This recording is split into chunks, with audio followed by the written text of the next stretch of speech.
Let's go. What's going on, guys? Come here today with a different kind of video. We put the sneakers, the shoes, the cars, the games all to the side, bring a different kind of video. You guys wanted, you wanted me to do a podcast. This is something similar. And I had to bring the best of the best today. I had to bring my right-hand man, my cousin Emmanuel right here, cousin E-Man, what are you going to call him? It's my right-hand man. Say what's up, bro. How's it going? Obviously, it's a pleasure to share the stage with you. And, this is my first time doing anything like this. So right. You really don't do this, so I appreciate you getting out here, helping your boy out, you know what I mean? So it means a lot, We'll see how it goes. Yeah. Hopefully it goes good. Let's get rolling, man. Let's get rolling. Start off. Man. So I'm going to be interviewing. Sorry, guys. I didn't even break it down. My apologies. The way this is going to work, this is different. This is not me interviewing. This is my cousin E-Man interviewing me and asking me a series of questions, just having a conversation. And you'll find out the rest. Just keep updated. I don't have to tell you like, subscribe. You already know the vibe. Let's go. All right. So what exactly are we doing today? Today we're having a conversation. And we're trying to. What are we doing today? We're having a conversation. Why I wanted to do this. I've had a couple of ideas, and I feel like I'm at a turning point in my life right now, where I'm at a point where I'm sick and tired of being mediocre. I feel like I'm selling myself short right here, and kind of made a stand and trying to make differences in my life, and want to have this as a reflective piece. In a year's time, come back to this same interview and look at it and see where I'm at in life. And I thought couldn't bring anybody else but you yourself here to share this with me and go from there. Again, a pleasure. But I ask you, why now, at this moment of your life? Why now? And what hit for you to make this change? I'm really not sure what hit. Maybe it's just one day I woke up and I was like, I need to make a change, And in my life, I feel like it's easy to start something new. And it's easy to do those things, but staying continuous is a challenge, I would say. And I'm 25, like in just under 2 weeks now, and I feel like I'm at a point in my life where I'm like, I've got to stop messing around, That's how I feel like I'm selling myself short here, So is this something that's been prolonging in your mind, or is this something that you woke up and it just hit? It's definitely prolonging in my mind, I've been having ideas of how to go about this. I've been doing a couple of tests and whatnot in the background, and I got to a point I'm like, we're going to make action, We really got to get to it. As I said, again, almost 25. And certain things are happening. It's like, whoa, we can't be messing around. We wouldn't have time to waste time no more. So that's why we're here today. Kind of make the statement and really have this as a piece, a reflective piece I look at in a year's time and see the difference I've made in that time. Sounds good. Yeah. So what exactly do you want from this? And what is the bigger goal for the audience to know? What is the big goal? And what exactly do you want from it? So, as I said earlier, I feel like I'm selling myself short. I feel like as great as I am, I could be even greater, And I kind of reflected with myself and thought, like, what is that stopping me? And I remember when we were speaking at one time at Pancake Parlor till 4 a.m., we went through a lot that day. And you asked me a question, and it stuck with me since then. It's like, what's stopping you from getting to that next level? And actually we were talking about it with the deadly offenders, We're talking about it, and we kind of went through everybody, and we're saying what is stopping who from getting to that next level, and once you establish that, what can you do to get to that? For me, it was just, it's about the same thing, but like my weight and my eating habits, and I feel like those things are really slowing me down from getting to that next level, and all it is a mental change, Things happen in your life, and whatever the result of that, just how you react to those things, and that change that you make. So, does that answer the question? Yeah. So we've got the hindrance, so the weight and the healthy eating habits. Right. What is the goal? So we know the other side, but what's the goal for you? What's the goal? The goal for me is, I feel like a lot of small goals in terms of just being better with my lifestyle choices and habits, with my exercise habits, with the way I spend money. Those little things all kind of add together to the goal of just being a better me. I feel like a lot of times I tell people, you got to be the best you can be every day. And I feel like I can't be the best me every day until I fix these little things, or change the little habits on a day-to-day basis, you know, in terms of how often I'm getting in the gym or doing my rehab or getting back to basketball, those sort of things, you know. Kind of gotten away from those things and even just eating better, things like that, you know. So trying to figure out those little small things, and in a year's time, I feel like I'll be in a better position, just health-wise, just sport-wise, body-wise, financial-wise, career-wise, YouTube-wise. Yeah. So all those things add up to being the better me that I can be, you know? Sounds good. One of the main objectives, as you said at the start, was to keep yourself accountable. Accountable, that's correct. So, breaking down the little goals, you speak on weight a lot. Did you want to touch upon that, like more in depth upon Yeah, definitely. how much you weigh, Right. what's your goal at the end of this Right, tenure, and right. how we're going to go through with that? Right now, in terms of how much I weigh, I'm at 165 kilos. Last time I weighed in, it's probably a week ago. And no, probably about 2 weeks ago, I weighed in at 165. And since then, I've made a little bit of just diet changes. I've gone to the track, gone into the pool, gone to the sauna, whatnot, cut out junk food completely. And I think just by doing that, I lost maybe about 4 kilos or so. Probably about 161 right now. And that was just to test myself to see if I still got it, because doing this whole weight thing is just, it's a mental game. You know, like I've been playing pool since I was 11, 12 or whatever. So the physical side of it, that's pretty easy to me. You know, I can get into the gym, get down the track, get a workout, you know. When I'm tired, I can do that extra rep in, you know, but it's just the mental side and consistency. So I'll work out well for 2 or 3 days in a row. You know, I'll eat well, whatever.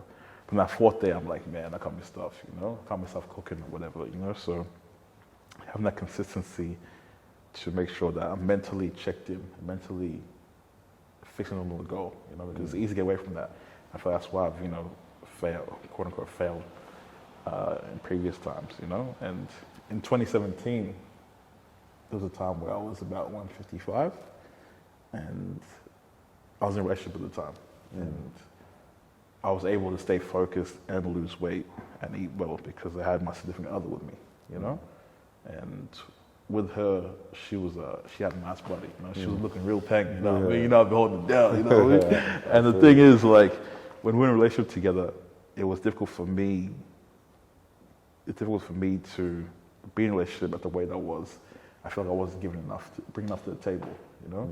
Especially because she was physically, you know, she was looking good too. So I felt like I was getting that satisfaction from that, but she wasn't getting it from me, you know. So I feel like I had to get in the gym and work out and whatnot. And in about 6 weeks, I went from about 155 to 135. Okay. And that was simply just cutting out junk food, working out, eating better, and whatnot. So I know that I'm capable of doing that. Okay. You know, I'm capable of doing that, and it's easy. It's just once you get into that habit of working out, eating better, preparing your food instead of getting junk food. So little things here and there, you know, all those little things add up.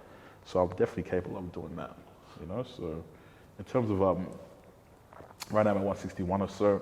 In terms of target, I want to get down to like 110 or 105 or whatever it is, you know. But when I was speaking to Rooney about this recently, Rooney's a basketball coach, for those who don't know, he was saying instead of trying to focus on the 40 or 50 you're trying to lose, focus on 10. You know, chip away, you know, a little by little. Go 10, get down to 150, then get down to 140, then 130, and so on and so. You know, so I feel that's a little bit easier to make it more achievable. You know. Yeah. Understandable. Right. So 165, 110, but we're not exactly looking at it as if we don't get there, it's the end all be all. We're looking at chipping away little by little. Right. You touched upon the social side of things in terms of the pressures of losing weight and whatnot. So a few years back when you were speaking upon your relationship, how do you feel when you were losing that weight, what changed around you socially? Right. And how, what was the biggest difference in terms of when you were losing that weight and when you were wearing at your most? Right. Did you see a big difference when you lost your weight? I definitely saw it socially, just the way people look at you, you know? Okay. Just the way people look at you and people treat you, you know? I remember one time, when I was at 135, I remember I went to the gym, to the basketball gym, and my coach was like, damn, you're looking good. I thought he was saying that I was drippy. I was dripped out at the time. So I thought, you know, I was swagged out or whatever. He was like, whatever. But he kept hitting the point. Yeah. And even though I was losing weight, I wasn't really looking at it. You know, I was just kind of stay focused, moving forward. And then it took me like 20 minutes to realize what he was actually saying, you know? That I lost weight and I'm looking physically better. I was like, oh, true, my bad. I didn't realize. But when you're at the weight that I am, you see people, the way they look at you, I'm really observative. Is that a word? Observative? Yeah. Observational? Whatever it is. Whatever the word is, you know? Correct me in the comments. But I just pay attention to things and I don't even try to. It's just my eyes catch on to things, you know? And it's just when you meet somebody, you shake their hand, whatever, you look at how they look at you, you know, sort of thing. So it's just the way people treat you, just the way they look at you, you know? And they might not say anything, but their body language says something, you know? You can see them thinking in their head. You see where that eye contact makes you, you know? So people may make jokes or whatever, you know? People, when you're in the club, people might hold you a different way, you know? So it's just socially you can see how people treat you and how you interact with those people, you know? You can definitely see that. And being someone that's been overweight for the majority of my older life, you know? I've become trained to, you know, kind of pick these things out, you know? So yeah, does that answer the question? Yeah, it does. And mentally, how do you think that affected you as you observe these people looking at you this way, and you kind of reflecting upon yourself, you know, one-on-one, like how mentally, where does that put you? Like earlier in my days, I feel like it affected me in a negative way, you know, that I felt like my weight had an issue on people, you know, make people uncomfortable or whatever. But as I grew on and got older, I'm like, well, it doesn't bother what people think of me, you know. The way they may view me is whatever to me. So mentally, on my mental health, it was more difficult earlier on. But as I've gotten older, I'm 24 now, it doesn't bother me, you know. And it's funny, I notice how people treat me, whatever, and I see it. I notice before they even notice it themselves, you know. So it says a lot about somebody when you meet them, you know. So for nowadays, mental health is a lot better in terms of that and whatnot. So it doesn't bother me nowadays. That's good. It's good that you can actually see yourself grow and, you know, move as you progress through your goals and whatnot. Before we go on, I think what made it really clear as well is how people treated me, how my close friends and family, people like you treated me, you know? Because the people that are close to me and know me well, it doesn't bother them, you know? And it's cool, but then people that I don't know too well, the way they treat me is different, you know? And when you get the same kind of interaction that I do with people like you, but the interaction you get with people that you first meet, it says a lot about them, you know, when you first meet them. So, yeah, it's super interesting. Pay attention to that. It puts things in hindsight, doesn't it? Definitely. So, as you plan on losing your weight and eating healthy, do you feel as if your social interactions play a big role within that? As in, such as like your closest people encouraging poor eating, healthy, poor eating habits. Do you think socially, or do you feel as if you're strong enough within yourself to kind of shut that away? I feel like I'm strong enough to shut away myself. I feel like I don't really need anybody to kind of pull me in the direction. I feel like when I was younger, I needed that. You know, to pull my head in, like, hey, you're doing this wrong, whatever. But when you're at this weight and whatnot, there's a certain kind of maintenance that comes with it. Like, it's the getting the draft on the way home after work, you know, ordering Uber Eats or whatnot, you know. So day in, day out, you see yourself using these habits or whatnot, and that's how I'm able to stay this weight or whatever, you know. I saw something on TikTok one time, and it said 98% of decisions you make are habits, you know. I have bad habits where I eat junk food here and there. I won't eat the whole day, and I'll have a pizza at the end of the day or something. So tying that back into the question you asked, now that I'm driven and I'm focused on what I want to eat and how I want to eat and whatnot, I can see when nobody else is around how I respond and how I react, you know. And previously, when no one's looking, I'm gonna eat double cheeseburger. That's calm, you know. I'm gonna do this, whatever. But now I'm at a stage where I'm like, I'm kind of over those days, and I'm focused now. So I don't need nobody to kind of tell me, hey, you're not eating well, you know. Because at the end of the day, I want it for me, and I want it a lot better. I want it more than anybody else does, you know. And if I have that kind of drive and that focus, I don't really need anybody to kind of tell me, hey, you're eating bad. Why are you eating junk food today? But at the end of the day, it's good to see those people that are close around me, hey, you're doing great, keep it up. That's kind of the motivation that I need, the support of, hey, keep it up, you're looking good today, whatever, that reassurance. Not even that I need it, it feels good. It feels good at the end of the day, your people notice you because you see them day in, day out, so. Yeah. So we'll finish off on the social side of things a bit later on, but now I would want to touch upon motivation. You spoke about earlier you'd be doing it for 2 to 3 months, right? And then something just happens, and then you revert back to your right. bad habits. Right. So motivation, how do you think it will change, or what do you need to happen in terms of motivation? That's a great question. So giving that example, back in 2017, got to 135. The reason that I stopped there is because we had broken up, Yes. And I felt like that motivation was there because she was there, And when that was gone or whatever, it kind of just reverted back to the old habits and ways. But what has changed nowadays is more that I've gotten older and I'm focused, and I feel like the reasons I was doing it were incorrect back then, And even when I was with her, she was like, don't do this for me, do this for yourself, And I couldn't really comprehend and understand that. But now I'm a lot older, a lot wiser, and I'm like, I'm not doing this for anybody else but me, And everybody else kind of benefit from that, but this is for me. I'm not doing this for, the reason I'm putting this on the camera or whatever, I'm not doing it for you guys to feel sorry for me or, you you guys to, have pity or whatever, It's for me. At the end of the day, I want to be better, I want to be healthier, At the end of the day, I want to get back to basketball and playing just the best that I can, At the end of the day, the motivation is coming from within, and as I said, I want to eat better, be healthier. I want to be able to just go for a run and not feel tired. I want to be able to go up a flight of stairs and not be out of breath. Those little things, And I want this for me. I've said it like 8 times now. But my motivation and the reason, my why, is a lot stronger than back then, So, and even like when it comes to basketball, like I've always kind of played like over my weight, I've never really been at a stage where I'm fit. And even when I was back in 2017, I lost 20 kilos. It felt good to be on the court. I was moving a lot swifter, a lot more nimble, and I was able to get up and down the court a lot easier. And one of the things that Coach Rooney said a lot of times to me was like, yeah, that was great, but how would it look like if it was 20 kilos lighter?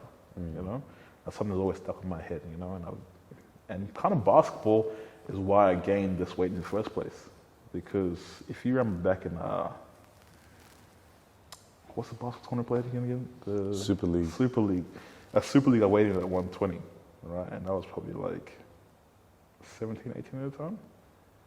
You would have been 17, 18, around there. Yeah, give or take. 2015. Right. Yeah. So around then, I was at 120, and I was probably 20 kilos too heavy, but I was still getting buckets, I was still able to get up and down the court. And at the time, I was playing for our rep team, Port Phillip, and I would play 35, 38 out of 40 minutes, and I'd be fine. And I was able to do that. And I went from being on a team with guys like BK, Wani, Jono, Malek, whatever, and I was the guy, you know what I mean? They want to say something different, but I was the guy on the team, I was the one that had plays called for him, Dallas is called for me. Nobody else had their own plays, Yeah. So I was able to dominate at a certain level, but I was still over. And when I went from Port Phillip going to Melbourne Tigers, I went from being the guy, being the captain of the team, being the focus of the offense or whatever, being that dude going to Melbourne Tigers, where I went from being the guy to like 9th, 10th on the bench, and that messed with my head mentally. That messed with me mentally because imagine being told that your shit don't stink, you're the guy, whatever, and then go to a club where I'm getting DMPs, Before that, the only time where I saw DMPs was on playing 2K, looking at the stats and the guys at the bottom get DMPs, play the coach's decision, right? So coming from that club to this, it took a hit on me mentally. And I didn't know how to kind of counteract that, balance that, I also went from a stage where I was playing basketball 4 or 5 times a week to now it's 2 times a week. We had 2 trainings or 1 training? I think we had 2 trainings. 2 trainings. We had your Tuesday, your Sunday, and then you had your Friday game as well. Yeah. So I went from 5 days a week to 3 days a week, but one of them I wasn't even playing, and then that messed with me mentally. And the reason, when I was at Stars and whatnot, I was playing 5 times a week, I was still eating as bad. right? Yeah. I was still eating poorly, but because I was playing so often, it didn't really affect me. So I didn't really work it off, you know? But now, it went from that to now I'm eating the same amount, and now I'm playing so much more less. So it took a toll on me because I went from being the best guy to having players in front of me that I felt like I was better than, and they were getting minutes. It'd be literally where coach would play the player in front of me, he'd be dead tired, and I'm like, am I not better than a fresh me is better than a tired ex-person, you know? And it took a hit on me, and I didn't really understand that. And then, because I wasn't playing as much, I was still eating more, then I started gaining more weight, and I didn't really realize it. I think maybe in those 2 years, 2015, 2017, I gained about 30 kilos or so, and it felt like it happened overnight for me, you know? Yeah. I didn't really realize it until my cousin, anybody was speaking to me, he mentioned it, and I was like, yeah, that's right, you know? And I took some time and stuff, and like, yo, this actually really happened, you know? So basketball is how or lack thereof, you know? It's how I got to this weight, if that makes sense, you know? Amongst the bad eating habits and whatnot. So, so to kind of really deal with the stress of not playing and whatnot, and not thinking that you're good enough, I would just eat, you know? And that's kind of how I got to here. So I can't remember the question you asked, but we got a bit off topic there. We got a bit off topic, you know? But it's good. It's a good dialogue. And just to finish upon, you know, this conversation, it's how did you look at yourself during that period? Man, I questioned myself. One of the very few times I really started questioning myself.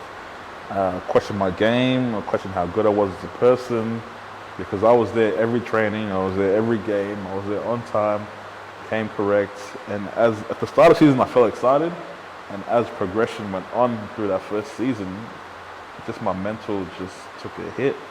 And it's funny seeing the photo of me that first year Tigers, because photos taken like second game of the season, right? And then if I look at the very next year, when you and I were on the same team, you could see it's like night and day. Look at myself from that season to the next season, because of how much gain I weighed. And it's funny, even that second season, when I took photos, I didn't smile because I was pissed off. The coach didn't give me a chance. I felt I was better than the players ahead of me, you know? So, that's the question. That's the question. Yeah. So, to touch back upon the social side of things, how do you think, and let's take it out of sports, how do you think this has affected your relationship side of things with women? Like meeting potential partners? Yeah, potential partners, yes. I feel like coming out of that relationship, I was in a better mental space. Not more, actually, I feel actually kind of set me up. You know, it kind of told me the right ideas. And when I said like, well, she was telling me do this for yourself, not for me. It took me a while to understand. And once I understood that, took grasp of that, it helped me moving forward. You know, it kind of helped me in terms of loving myself. You know, not doubting myself. That's something I did a lot. And I was able to. I'm at 165 and I love myself and I'm confident. You know, it doesn't really bother me. You know, so aside from within, and like imagine hating yourself. You know what I mean? Like that took a while to come and kind of get over that. Now I'm at a point that sounds foolish to me. You know, like I'll be getting in the shower and I'll be in front of the mirror and I'll be flexing. You know what I mean? Like the way I look at myself is different to where you think I look at myself. You know, so I have that confidence which I always had, but I kind of had to rebuild and retool that. And now I'm in a much more better place. So when it comes to meeting with partners and whatnot, as I said, you know, you can tell when I first meet people, how they react to me, you know? So it doesn't bother me. Like if that's the issue for them, it is for them. It says a lot about them, you know? And if they're able to overlook that, it says a lot about them too, you know? So I've met people, you know, since then and whatnot, and they've been on both sides or whatever, but it doesn't bother me. Like if it's for you, then kick rocks, man. Keep it moving. You know, got better places to be, and better things to do with my time. You know, so it doesn't really affect me. And as I said, I've seen people on both sides, so it's funny though. It's funny. So, do you believe that it could really, as you kick your goals, as you progress, do you believe that as you see what women are now will change, like your view on them? I feel like at the end of the day, it won't change because my mindset is changed from what it was previously, you know? So when it came to meeting people beforehand, as I said, you know, I'd be worried about how they think about me in terms of how they look at me, in terms of my weight or whatnot. Yeah. But now I'm at a stage where it doesn't bother me, it's whatever, you know? Like, I'm confident with myself and who I am as a person. So, and even back then, I felt like my reasons for, you know, losing weight, getting fit was to get girls, to look better in clothes and whatnot. The standard, yes. Exactly. Yeah. But I'm at a stage now where it doesn't bother me how I look or how people think of me or whatever, you know? It is what it is. The reason I'm doing this is to be healthier, you know? I don't want to get to 30 and have diabetes or whatever, you know, have high blood pressure, be more likely to suffer heart attacks or whatnot, you know? So my reasons, my motivations are different. Therefore, when it comes to meeting women and whatnot, at 165 and 110, I feel like I'm gonna look at them the same way, you know? And I guarantee when I get to 110 or whatever, there's certain girls that would reject me or whatever, they'll be coming back, you know? But you kind of put a stain on yourself already.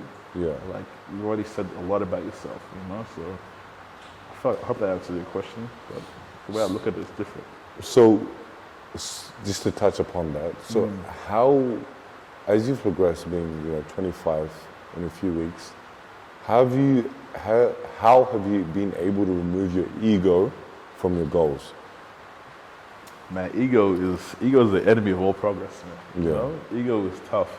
And I feel like I don't have the ego, but sometimes you got to check yourself. You know? And I have friends like you to kind of check me for that.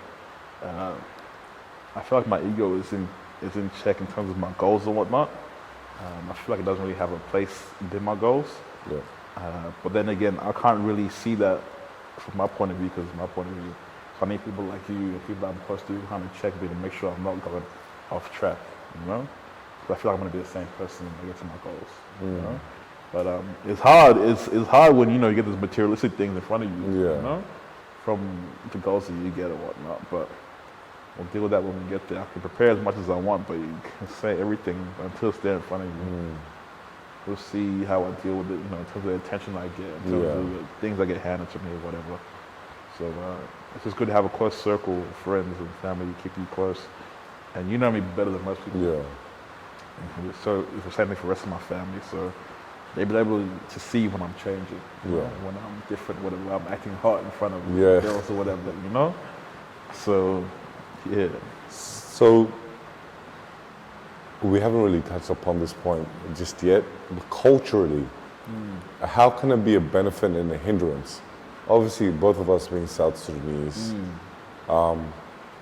being one of the first generation within Australia, within the South Sudanese community, how do you think it will benefit you moving forward and it might hinder you moving forward? So how will it benefit me moving forward culture-wise? Culturally. In terms of the food we eat, in terms of the education levels that our parents may have. Like, how do you believe it could help you or hinder you? I feel like it will help because a lot of the South Sudanese foods that we eat are pretty good, you know? And I feel like the reason I've got to this stage is because I've been going away from those foods to eating the junk foods, you know what I mean? So I kind of need to flip those around and kind of eat more of the traditional foods and whatnot. And I feel like kind of sticking close to that would be better. And I feel like my mom's always in my ear every single day in terms of you need to lose weight, this, that. And for a long time it kind of bugged me, you know, to where she was speaking, I'll just zone out. And then once she's done speaking, I'll zone back in. It's the same kind of script every single time. But then I had to kind of take a step back and realize that it's coming from a good place, you know, a place of caring. And she doesn't want no harm towards me. She doesn't mean nothing, you know, but instead of how she's saying, I kind of need to focus on what she's saying. Everything she's saying is facts, you know? In terms of I need to eat better, I need to eat more home-cooked food and whatnot, you know? Stop eating junk food, you know, because she says it, but I still do it, right? So that's been a big change for me. And I feel like culturally it will help just sticking with that. And I feel like her education levels are great because she knows what goes into the foods and whatnot. She knows how to whip it up in the kitchen, you know? Shout out mom one time. So if I stick close to her culturally, I feel I'll be all right. In terms of the hindrance-wise, the only thing I can really think of It's more or less like when we have our Christmas barbecues, you know, where I'm on the barbecue chefing it up, you know. 90% of that food that we eat that day is meat, you know, so it isn't the greatest. The joke might cook up like a salad or something, but that's really it, you know. So, and even things like going to birthdays and whatnot, going out to dinners and, you know, having that. I thought to me to hold myself accountable in terms of kind of stick close to what I need to eat, you know. And from here to there, it's still going cold turkey. You know, it's going to be hard going cold turkey. Kind of everything, your body's going to react straight to that, you know. So the fact that it's going to take time to get there, you know. It's going to take time, but it'll be the time between now and Christmas, you know. But yeah, it's going to take time, you know, in terms of eating better. In the last few weeks, I've been kind of testing, just going to cold turkey, cutting out junk food. I did pretty well, and then the last couple of days, I kind of started eating junk food a little bit more here and there, but those 2-3 days I did is nothing compared to what I was doing beforehand, you know. It was more eating junk food every day, you know. So, coming back to the question you asked before, it can be a hindrance if I don't hold myself accountable, you know, if I don't kind of stick true to my goals, my vision, what I'm trying to do here, and my family's well aware of what my goals are and what I'm trying to get to, you know. So it shouldn't be a hindrance moving forward, you know. So put myself in positions to do better. And even when you go eat out and whatnot, there's healthier options and whatnot, you know. So I feel like we're going to be all right.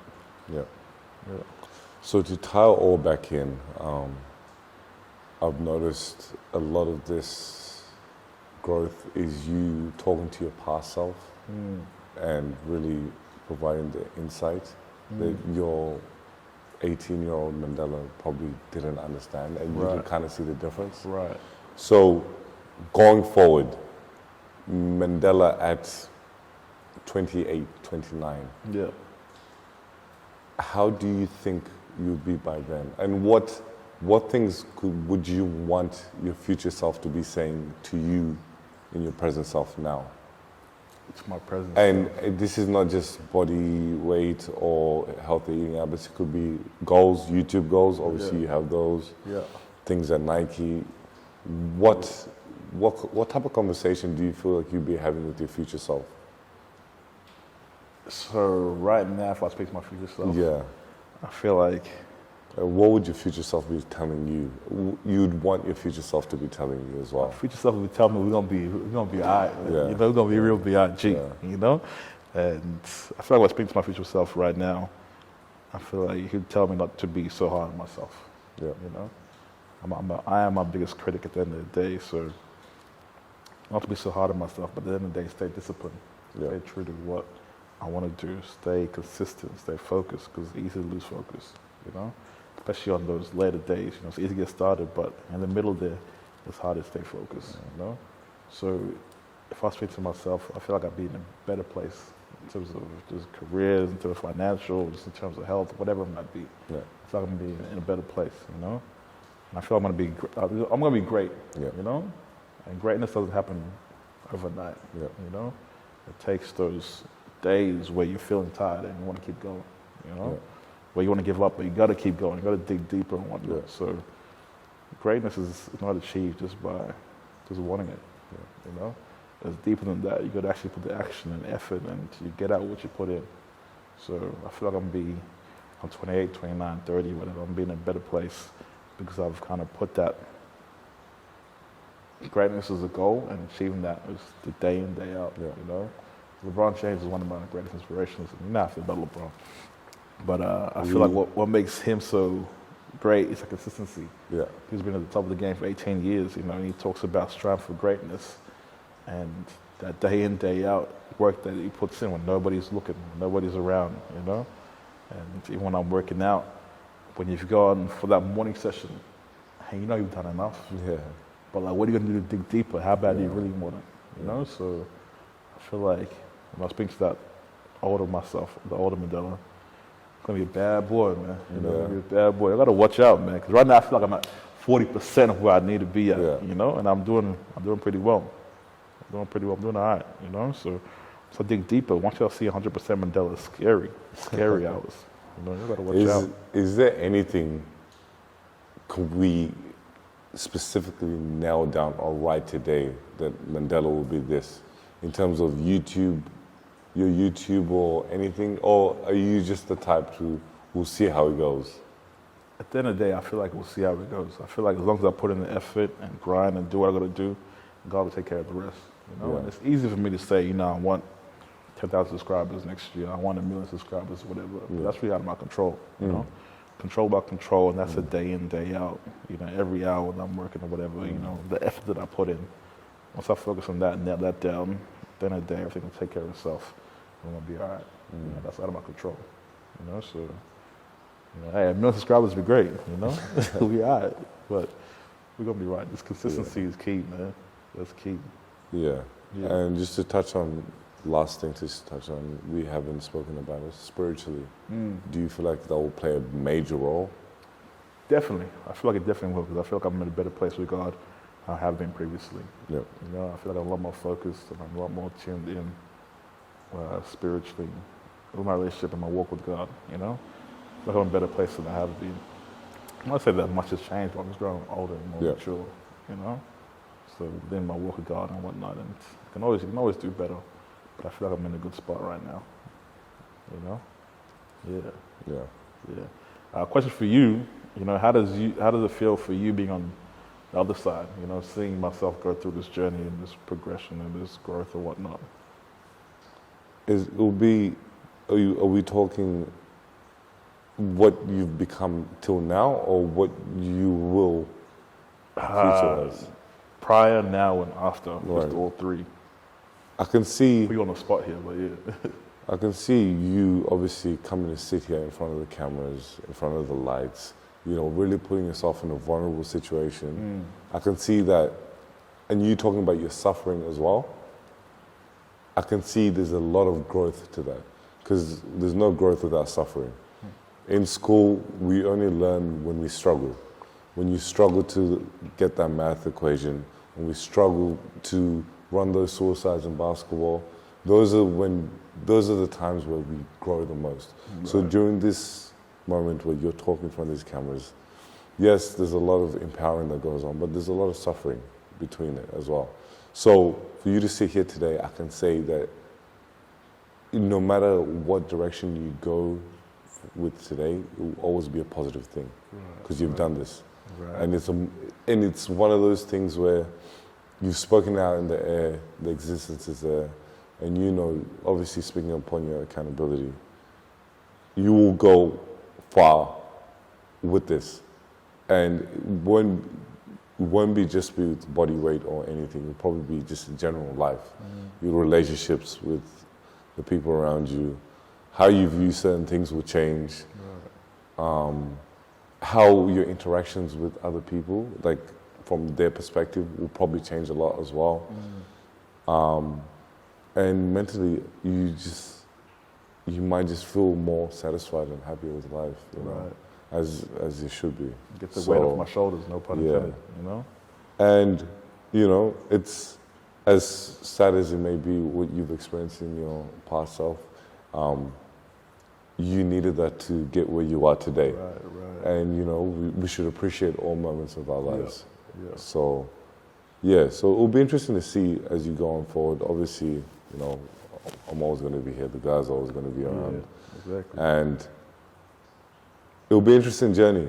And it will be one that I would like to, you know, be a part of as well. So, yeah, to answer your question. Yeah, at the end of the day, as I said earlier, I'm not doing this for you guys to feel sorry for me, you know. At the end of the day, he just said, you know, the sufferings you go through is part of your journey. And everybody's on a different journey. And this is part of my journey that I'm sharing with you guys, myself vulnerable, you know. And I feel like this, being overweight and being fat or whatever, I feel like it's kind of sugar-coated a little bit, you know. And we don't really talk about that, you know, about weight issues and whatnot in just in that culture, this community in general, just socially, you know, speak about it. You know, and we kind of sugarcoat it and try to be, hey, it's okay. But no, it's not, because you're in a situation where you're eating yourself into your grave pretty much, you know? And you need to kind of... Yeah, it's just like any bad habit. Yeah, It's any bad habit. smoking, drinking. Yeah. It's something that just, in order to get rid of it, you need to understand what it is. And you can't really understand certain things if you're sugarcoating it, as you say. Right. So once you understand, with anything in life, as you understand, you will be able to see things for what it is, as opposed to a biased view on things. So it's just the understanding, and I feel like with the understanding today, like it's a progression, it's a way forward. Definitely. And I feel like also what I wanted to say is, when you see people having these conversations, usually people have it at the end of their journey. You know what I mean? When they're fit and they have their goals and they've already reached them, you know. Someone like David Goggins, I don't know if you guys are familiar with him, but you know, he's someone that went from being real heavy to super fit. And for somebody on the other side, it's difficult to kind of relate to somebody when they're at the end of their journey. You know, even though they've been on this side, it's kind of difficult to relate to that. So the people that are watching this, hopefully they can relate to myself. And I'm at 165, because I probably weigh more than 95% of people watching this, right? So I want this kind of be a motivation piece for those people to kind of get into that journey too, and get into that grind, try to be the better version of themselves that they can be. And when we look at this in a year's time, when we get back at this and have another conversation, and we kind of break down to what has changed or whatnot, it'd be great for people to see the before and the after, you know, because it's easy to do when you're done, you know. Or putting that pressure on yourself when you're at this side, it's difficult, you know, but when you got a good circle around you, you're going to be all right. And we embrace pressure. Yeah, definitely. Pressure but spice, but it also makes diamonds. Exactly, man, you know. So, and hopefully the diamonds be dancing when they're around my neck next year. But I feel like we're in a good spot, you know. Have we covered everything? That's about it. I think that's it, you know. So this video will come out pretty soon. And I'm not sure, do we have a title? What's the title? We'll figure out the title. Yeah. We'll figure out the title, you know. So make sure you always like, subscribe, drop a comment, tell a friend to tell a friend. Got some great content on the way, you know. Thanks for making it this far. I've made it this far. Yeah. And that's a wrap. It was a pleasure. Thank you, guys. Thanks once again for joining me, you know. No Y'all worries. wanted the podcast, so I had to bring my best man over here, you know. So we're here. Yeah. Shout out Richard behind the scenes helping out too. Yeah. So that's a wrap, guys. Thank you. Until next time. I'll be somewhere soon.